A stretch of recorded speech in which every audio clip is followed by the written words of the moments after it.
안녕하세요. 여러분의 사회 트레이너 세강사 이지은입니다. 자, 이번 시간은요, 우리 삼국의 성립과 발전, 우리 삼국시대 많이 들어보셨죠? 삼국하면 고구려, 백제, 신라, 그래서 세 나라 삼국시대라고 합니다.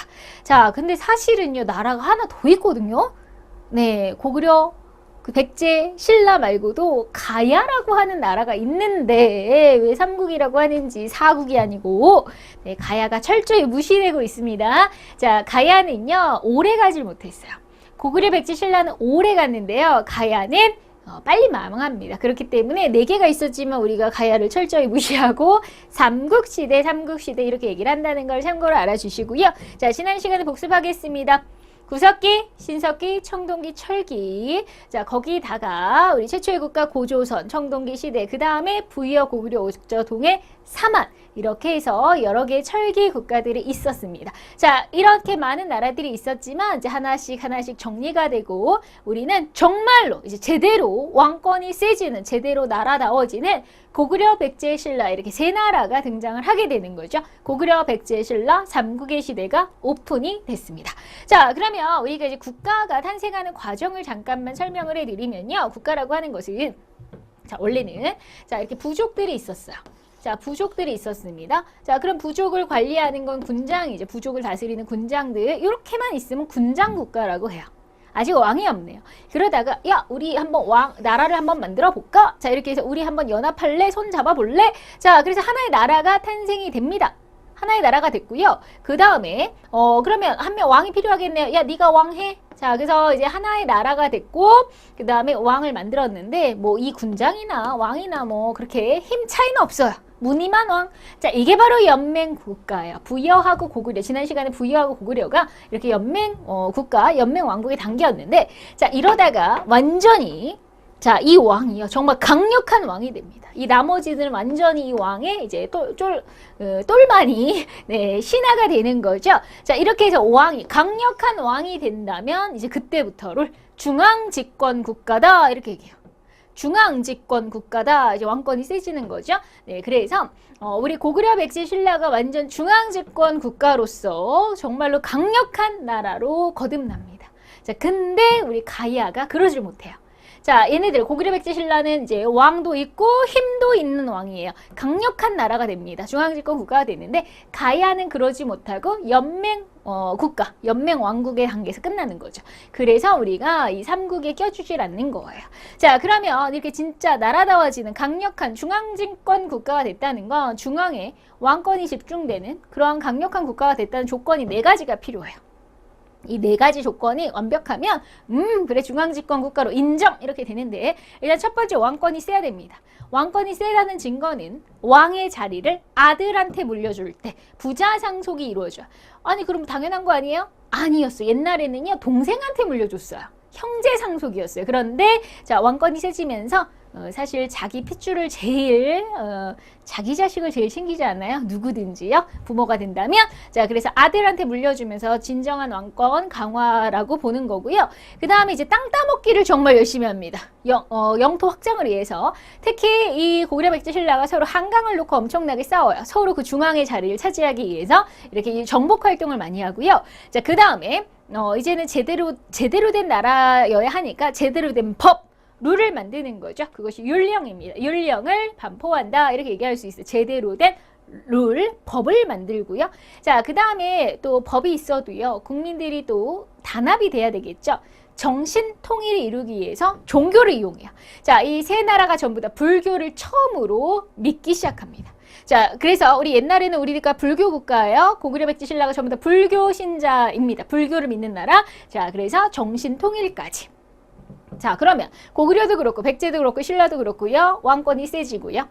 영토를 넓혀가고요. 그 다음에 법을 만듭니다. 율령을 반포하고요. 그 다음에 불교를 믿기 시작해요. 이 4가지 조건이 다 완벽합니다. 그래서 우리는 이 세 나라를 중앙집권 국가 삼국시대가 열렸다.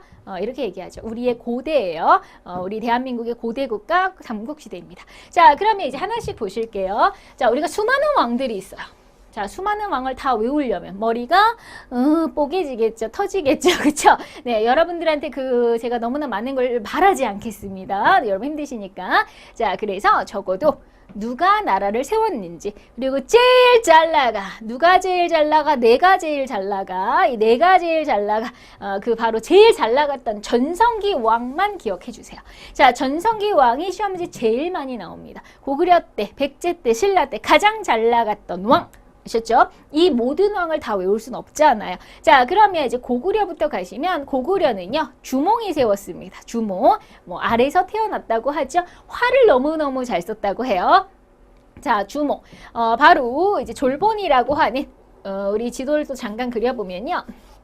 자, 우리 고구려가 가장 이 위쪽에서 생기죠. 네, 고구려. 자, 고구려가 나중에 이 부여, 그 위에 있는 부여도 먹고, 그죠?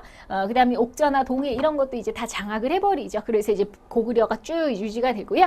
자, 주몽은 바로 여기 이쪽에 졸본이라고 하는 곳에서 이제 수도를 잡고 나라를 세웠어요.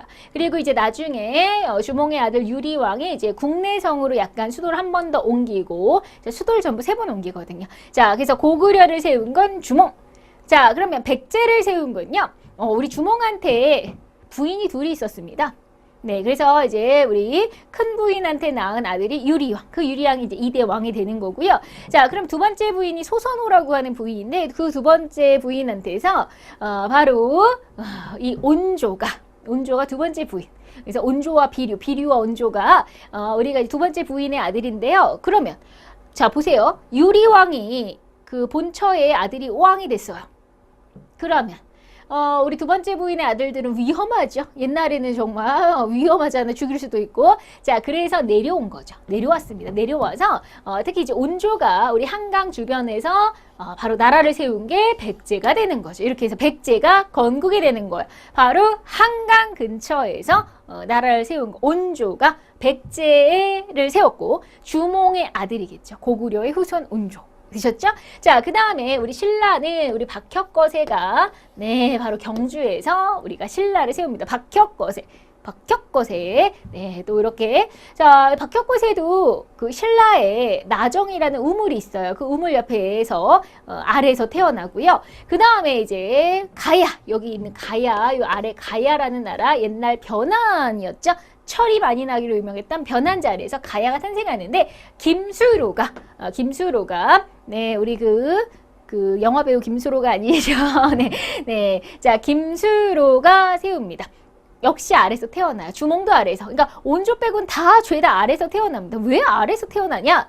옛날에는요, 새를 되게 신성하게 생각을 했대요. 왜냐면 저 하늘은 참 대단한데 하늘을 날아다니죠, 새는. 그래서 그 새가 낳은 게 알이잖아요. 그래서 뭔가 좀 되게 신성한 느낌으로 그래서 아래에서 태어났다는 얘기를 많이 하는데요. 자, 그래서 다 이렇게 신비하게 태어난 주몽, 온조, 박혁거세, 김수로가 고구려 백제 신라 가야를 건국합니다. 네, 그래서 자, 그러면 사실 가야는 이 세 나라보다는 이제 제일 빨리 멸망을 하고요. 6세기에 멸망을 하니까 제일 빨리 멸망을 하고요.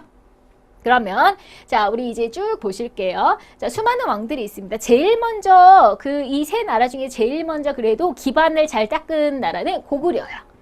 이렇게 왕을 보시면 여기는 없는데 여기는 있잖아요. 그것은 뭔가 이제 제일 기반을 잘 닦고 나라를 잘 운영하기 시작합니다. 자, 그러면서 이제 이때 돼서야 이제 2세기에 기반 닦고, 자, 백제는 3세기에, 신라는 4세기.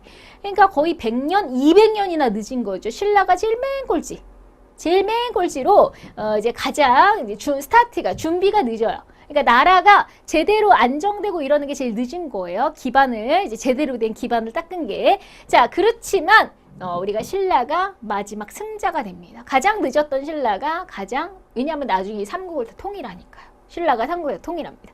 그래서 자, 이렇게 수많은 왕들이 있는데 자, 보세요. 자, 제가 이렇게 알려드릴게요. 자, 전성기. 어느 나라가, 이 세 나라가 있는데 어느 나라가 제일 잘 나가느냐? 한강을 먹는 나라, 제일 잘 나가는 나라예요. 한강이 이제 중심이에요. 자, 그러면 어차피 백제는 한강을 아예 먹고 들어갔죠. 한강에서 나라를 세웠으니까 4세기의 근초고 왕 때 백제가 제일 잘 나가요. 4세기에 제일 잘 나가다가 자, 그 다음 이제 5세기가 되면 고구려한테 뺏깁니다. 네, 고구려에 바로 광개토 대왕이 등장하고요. 광개토 대왕의 아들 장수왕 한강을 뺏어버려요.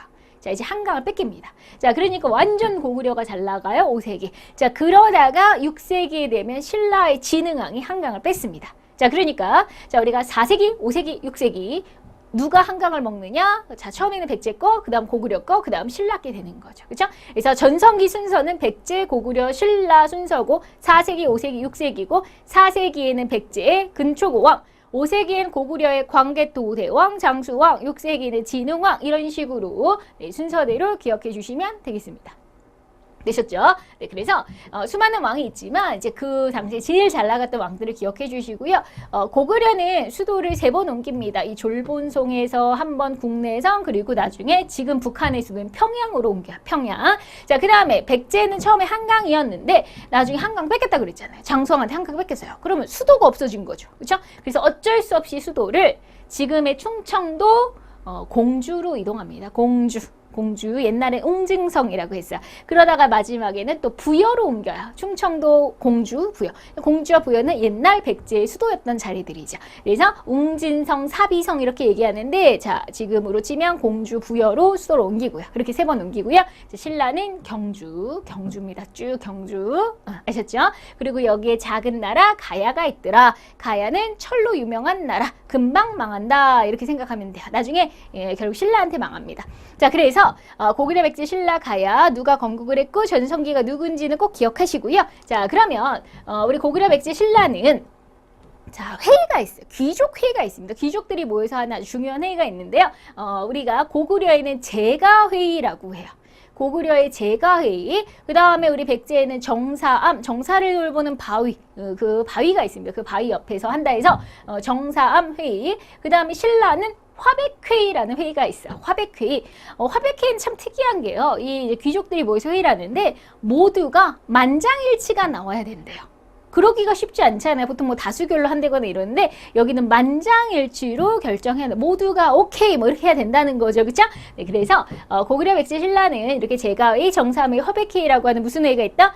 귀족회. 아직도 이 귀족들의 파워는 좀 센 거죠. 자, 그 다음에 이 수상이라고 하면 이제 가장 높은 사람. 네, 그래서 제가회의에는 대대로, 백제에는 그 정사회의 상좌평, 그 다음에 화백회의는 상대등. 자, 이러한 이제 또 수상이 있습니다. 네, 그래서 수상이 회의를 이끄는 사람이겠죠. 가장 리더로서. 자, 그 다음에 또 이제 고구려, 백제, 신라가 잘 나갈 때는 보통 막 비석을 세워요.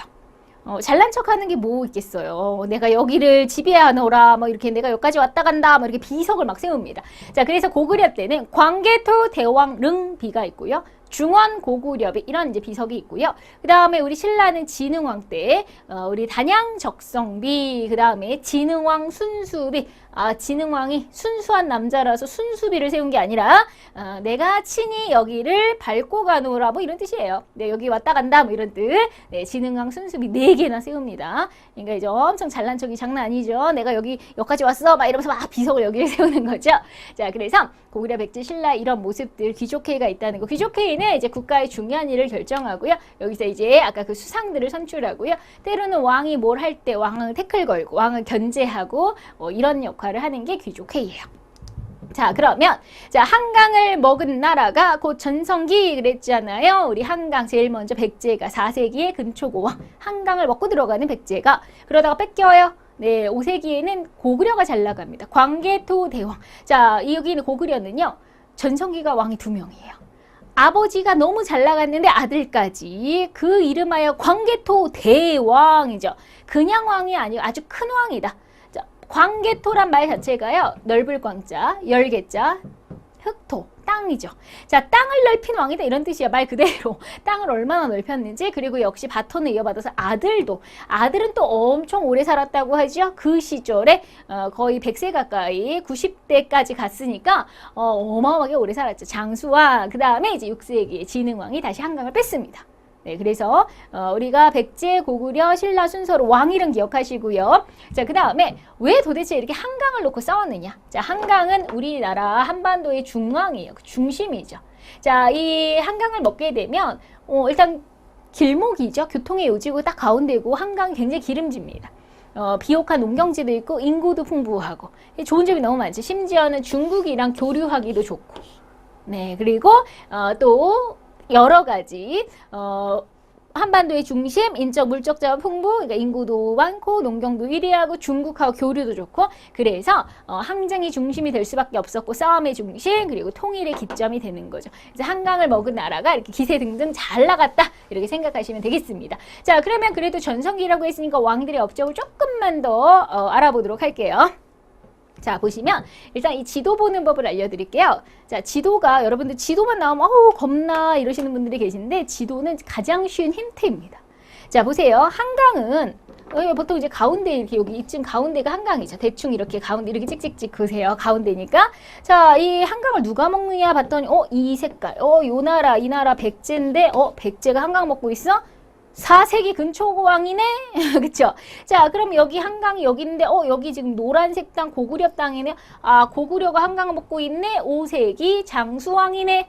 한강은 장수왕이 먹었거든요. 자, 그 다음에, 여기 한강이 지금 파란색, 여기는 신라인데, 신라 땅인데, 신라가 잘 나가는 거네. 그러면 신라의 6세기 진흥왕이구나. 지도만 봐도 알 수 있어요. 지금 누가 제일 잘 나가는 몇 세기인지. 자, 그래서 한강만 놓고 한강이 백제 땅? 그럼 4세기.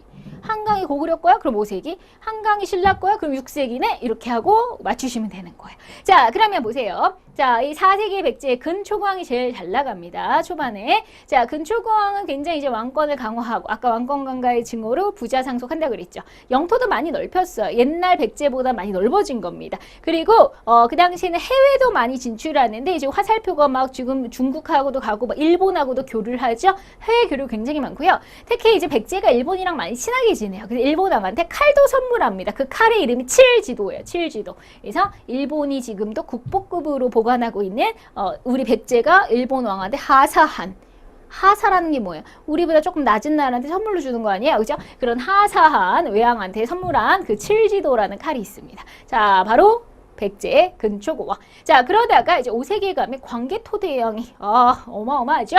자, 땅 따먹기를 그냥 어마어마하게 막 쫙쫙 올라갑니다. 네, 그래서 땅을 넓히는데 광개토대왕은 주로 위를 공략을 많이 했어요. 위로 막 이렇게 해서 자, 주로 위로 갔다면 자, 그래서 영토를 확장하면서 이름하여 별명이 정보광이에요. 정보광. 자, 광개토대왕이 이렇게 잘 나갑니다.